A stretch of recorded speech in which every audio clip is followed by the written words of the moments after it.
And you're one of the creators of Deadpool? That is me. Yes. And what inspired you? Pay the rent. I was a 20-year-old kid who had an assignment, and I needed to make the sales on my book go up. And it's a very simple question. And the book that I took over was doing very poorly, and I figured I would put my own characters in it.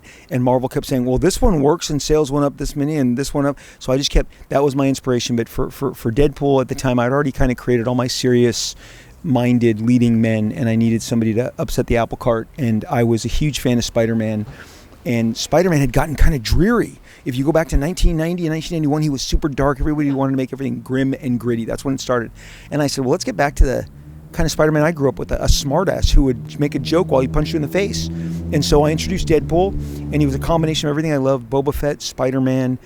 He had guns and swords, and he just took off. He just blew up. And you're credited for bringing the youth back into these superheroes and really exciting them.